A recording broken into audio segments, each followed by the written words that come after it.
So, if I may, so virtual wards are absolutely the enabler for emergency care, but if we get emergency care right, we get elective care right because we've got the beds to deliver what we need to do. But if I may, what I'd like to do is to talk through what we have done so far, and I think the challenge of what is coming for this year and the next, in particular, especially in context of all that Saffron and Ed discussed this morning. Let me just go there. Lovely, thank you.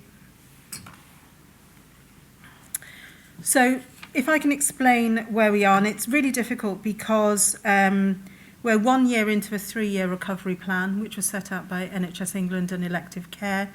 July 2022, we said that there would be virtually none. It's very difficult to get to zero. Patients waiting 2 years. April this year, nobody waiting over 18 months. And then we fast forward to May 2025, where there would be no patients waiting over 52 weeks. But I want to remind everyone that the constitutional standard is 18 weeks, and patients are wanting care within 18 weeks. But the delivery architecture is there. But let me tell you what we have achieved in terms of those patients who've been waiting. So 104-week waiters, patients waiting over 2 years. 22,000 patients had been waiting when we started. 51,000 would have breached if we had stood still. They have been treated, and we now have 559 patients waiting over 104 weeks. Many of those because of patient choice, but some are in categories such as spinal surgery, where the capacity and the skill mix is difficult. The 78-week target, we have treated 2.1 million patients. And the total number of patients waiting over 78 weeks at present, where end of March, stood at 10,700. And given that we've had COVID, flu, winter pressures, industrial action, I can't do anything but pause to thank every single one of you. And it doesn't matter whether you are in a HR department or you're sitting in operational or clinical, every person has contributed to the success of where we are. But that's where I hold a dilemma. Because we talk about a success because we're hitting targets, but the constitutional standard is 18 weeks. And if we look at what we have to deliver this year and next, and of course, things may get pulled forward because there is a general election looming. Currently, 65-week waiters nationally, we've got 91,000, but we have 345,000 patients who are waiting over 52 weeks. So the blood, sweat and tears that have got us to where we are now is not going to get us through the next phase of what we need to do. And everything you've heard this morning is about transformation, innovation, working smarter, not harder. That has to be the drumbeat and the mantra for this year. And what I'd like to do is to demonstrate some of the things that have happened and some of the things where we need your help. So the challenge where we are, 7.3. Now, I want to be careful with my words here. People keep talking about 7.3 million people waiting on the waiting list. That's not the case. There's 7.3 million episodes of care waiting to be completed currently. The waiting list had stabilised. We know because of industrial action we've gone up, but for the 3 months before we had a stabilised waiting list. It actually equates to 6 million people because, of course, you can be on the waiting list twice or 3 times or more. So we have 6 million people, 6 to 6.3, depending on which month you look at, million people waiting. And again, the public conception is that all of these patients are waiting for surgery, but they're not. 80% of these patients are waiting for an outpatient episode of care or a diagnostic. But just consider that. You've got patients waiting for their first outpatient appointment who've been waiting over 18 months or over a year. And actually your condition may have improved, not improved, and we need to understand the risk that sits in that system. Only 3% will need a hospital bed, but what is really, really stark is the variation across the country. And Jim Mackey, if he was stood here, would tell you that if you were a provider that went into COVID in a good shape, you came out of COVID in a relatively good state, and you can make recovery. If you were a provider that had difficulties before, COVID has only exacerbated what has happened since. So blood, sweat and tears is not going to drive change. We've got an exhausted workforce with all the challenges that Saffron and Ed spoke about this morning. And the levers of change are very clear. So getting the basics right. So this is back to basics, clinical validation, prioritization, all the admin, getting your bookings right, getting your, the empty slots filled. All the rigor that we had in provider land needs to be there. And that means you've got clinicians doing what they do best, which is operating or seeing patients, without getting frustrated that they have to do extra waiting list initiatives at weekends when the weekday work is not efficient or utilised. The data-driven best practice, so you've got Model Hospital, which has fantastic data. There is Foundry, there's the NHS Futures page. There is so much data out there. And that's without starting to take in third sector conversations, patient association, national patient voices, fantastic information coming through. And of course, we discussed this morning partnerships. Industry partnerships have provided great evidence and data, and we need to be looking at all of this in the round. The separation of emergency and elective care now has got to be, it's key, that there is no going back. It has been proven to make a difference, and again, I will demonstrate that in a moment. And we talked this morning about digital support, the digital workforce.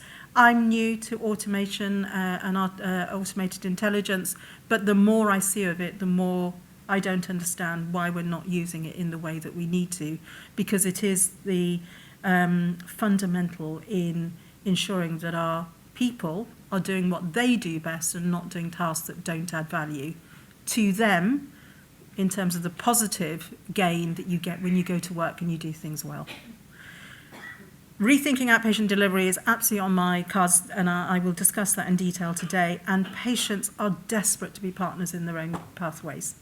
And patients keep saying, and I'll talk about it again in a moment, stop asking me as doctors, what is the matter with me? Ask me what matters to me. And Christmas time, we were trying to drive the virtual ward conversation. Now, we had patients sitting on the orthopedic, the trauma ward, post-fractured neck of femur, and everyone was telling me these patients couldn't go home. It was very clear for some of those patients that would be their last Christmas because of their age, because of their comorbidities, and yet we were preventing them from going home because we held the risk in secondary care and we didn't ask patients what they wanted. And when you asked them what they wanted to be home. So Niall, your conversations are absolutely, the patient care is what needs to be driving everything we do.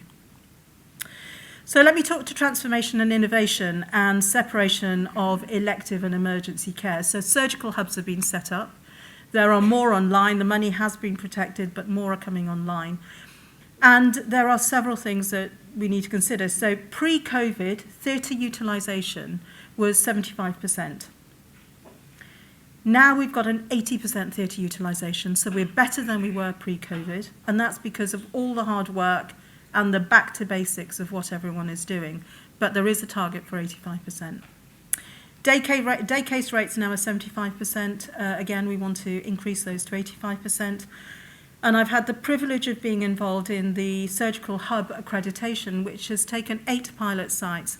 And when Saffron spoke this morning about the environment and the culture that we work in and how it enhances theatre productivity, I have visited 8 sites that are doing things well, and the pride and the respect of the staff that are working there and their productivity was phenomenal. And you know, when you go somewhere and you get this absolute buzz, you think, I want to work there. Well, I had it in the 4 sites I visited, and I know Tim did too, but we need to have that everywhere. The community diagnostic centres are also now, 106 sites are live, delivered over 3 million diagnostic tests, more to come. But with the innovation we've got in remote technology, video and digital, we need to start thinking about the one-stop shop. So, a couple of things. Why do patients have to go through a gateway to get access? Why have we not got an algorithm that allows a patient to go for what they need? If you go there, the community that is the diagnostic community are saying, if I've done the ultrasound scan, but I'm not a doctor, and I know the scan is normal because I've got the professional capability to do that, why can't I tell the patient the result, reassure them that it's negative and send them away so they don't need to go back through the loop of going to visit a doctor. So how do we have those preemptive conversations that truly make a one-stop shop? And those are the conversations that patients are asking us to consider, again, that non-medicalised model of care. And outpatient productivity is important. So we've now got patient-initiated follow-up. Again, Niall, you talked about the clinical reticence of doing things. It's now, in the language that we have, patient-initiated follow-up, 800 patients now in the pathway, 25% of outpatients carried out as remote consultation. But it's really, really interesting how, as clinicians, I still feel that I know the best for my patients, so I will tell them what their next step of care is. What we are not doing is the shared decision making, which is, how do you want your next appointment to be? Do you want a next appointment? Do you want a letter written to you? What would you like me to do? Are there any barriers, language-wise, mobility-wise? Is there anything that's going to stop you from the next considered step that I have? How do you want to play this through? And actually, we don't have those conversations as clinicians because we've not been taught to do that. And we've got a whole generation and ourselves that we need to train to do things in a different way. Lots and lots of data out there. There are the clinically led outpatient guidance for many specialities with the outpatient transformation team and GERFT. If you haven't seen it, my suggestion is have a look, audit against it if you are a clinician. But I'm going to talk to you about what matters to me. So we do 100 million outpatients in the NHS. We schedule about 110 million. 10 million appointments, or 7.8, but we've got the was not brought as well. About 10 million appointments are not utilised. And they're not utilised because in the parlance which puts blame on the patient, we say that the patient didn't attend. But actually the reasoning why patients don't attend are they can't afford to come, they're on a 0-hour contract, the patient can't afford the travel, they can't afford the childcare. They had the test, they knew it was negative because actually someone told them it was a normal scan. They don't think it's a worthwhile appointment. They forgot because actually the appointment's in 6 months' time, and do you know what? Life goes on, and I've done that as well. And what we don't do is make it easy for them to reschedule their appointment. They'll phone a line that's open 9 to 5. It might be that's when they're in work. The boss is keeping an eye on them. 3 people are being laid off. They don't want to be the next one. We don't think about these things when we talk to patients in outpatients. And there is a need for the clinical curiosity, the operational curiosity, the provider curiosity, which is, what is the preventive conversation that needs to happen in community so those patients don't come in? What do we provide in community that means those patients don't need to come back? How do we give the advice? And then if they do come in, what do we do that is a truly personalised package of care for them, rather than the registrar just saying, come back in 6 months? Because that's the default that we've always used. So if we change things, we've got capacity in the system, but it has to be 3 things go together. You can't change one and not the other. So that's the process conversation, the professional behaviour conversation, which is me, my professional behaviour, and what I role model, what I teach. And then the people that we serve, which are the patients and the public and the carers. And if you think about our workforce, then it's not just the public that have had a change of expectation. Saffron spoke this morning about cost of living. Well, strikes are not a new thing. Strikes have happened before. But the reasoning and the desire of people now as we go through, we've got increasing diversity, we've got increasing longevity in ourselves as well as the patients that we serve. I'm now, 4 years potentially off retirement. I've got a long time to go. There's a wonderful book called 100-Year Life, written by 2 actuarials that suggests that I'm probably going to live to 80. My 2 boys, who are 25 and 26, are likely to live to 100. And my goddaughter, who's now 5, is likely to live to 112. Right? That's the kind of life expectancies that we're talking about. So the people that we work with now, the Amazon generation, expect everything now, are not going to come into the NHS as a vocation. I was trained by the NHS. I had a grant from public purse that made me work in the NHS. I went in as an altruist, and therefore I feel that I owe the NHS back. That is not the philosophy of the people at any stage that work with us now. So for HR directors in the room and HR people in the room, for clinicians, operational, do you know what? If people want to step out, and people are going to want to step in and step out of the NHS, Rebecca, are you still in the audience? Don't know whether she is. We need more Rebeccas. We need to let our people go out. Go and explore the tech world. Go and explore pharmacy. Go and learn from abroad. Bring that learning back. But if you keep them in the NHS and don't let them explore, they will leave. And that's what's happening at the moment. So we have to do things differently. So doing things differently, working smarter, not harder, lots of things going on. It's been an incredibly difficult year because there is just so much to deliver. We have the Building Outstanding Theatre Teams, which is looking at people, process, and the patients that we look after. And it has clearly demonstrated that if you get the culture right, your productivity goes right up. We all know that.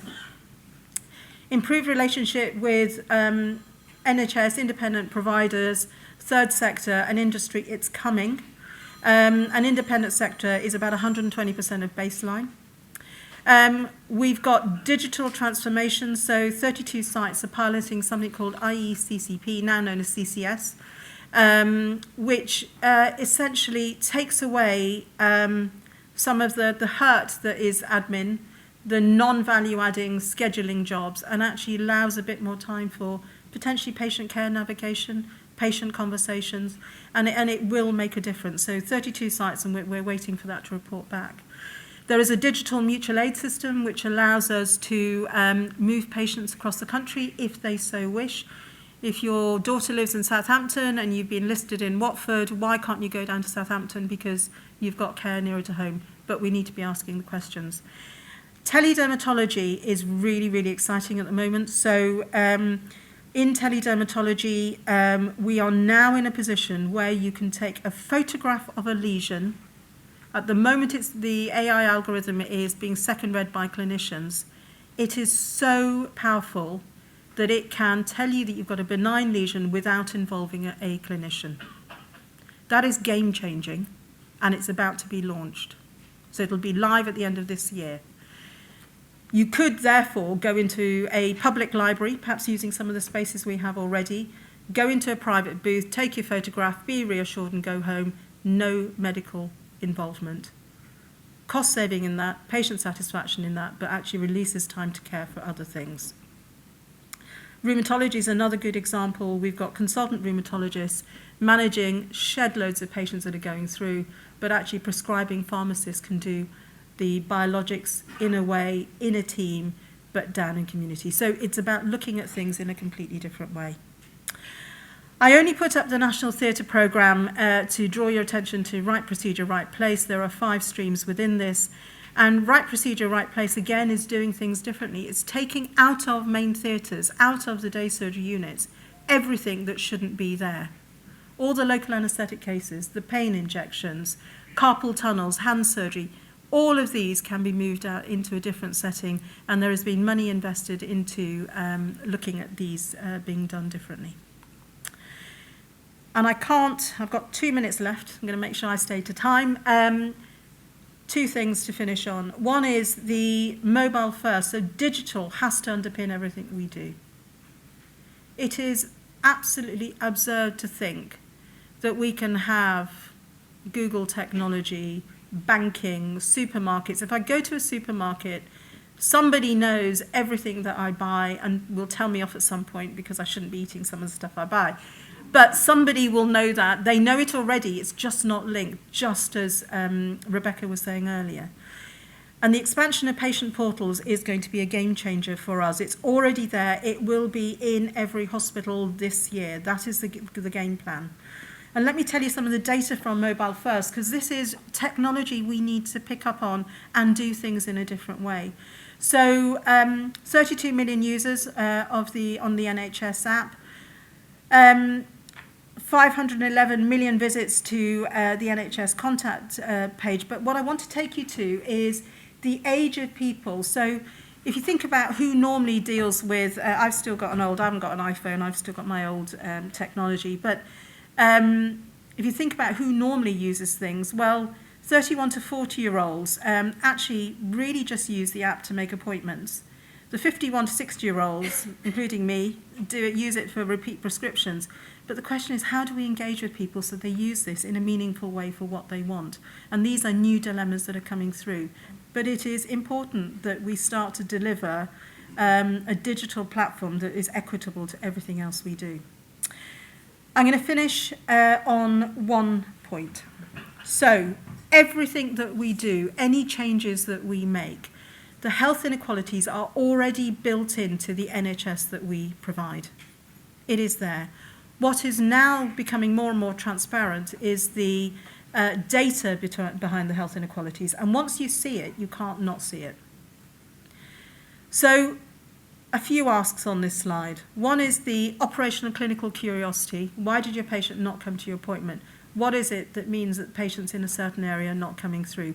Why is it that people are not going through screening in the way? The operational clinical curiosity, but at local level, not top down. A data-driven approach for everything that you do. And the prevention and waiting well has got to be key. It's got to underpin everything that we have. And again, that's going to have to be a locally driven, because Croydon is completely different to Kingston. Right? South of England is completely different to the north. Everywhere has its own nuance. So only you in the room can make a real difference. But my real ask of all of you is, please don't adopt an approach that says we can't do anything. Because when you look at 7.3 million or 6 million, the numbers are so big, you can give up and not do anything. You have already done so much. My ask of you is, where you've adopted and transformed, where you've got best practice, please share it so we can steal with pride. You are most welcome to email me, but there are many other ports to get that information through. But the more we can adopt and share, the more we can ensure that we save our NHS. So thank you for that.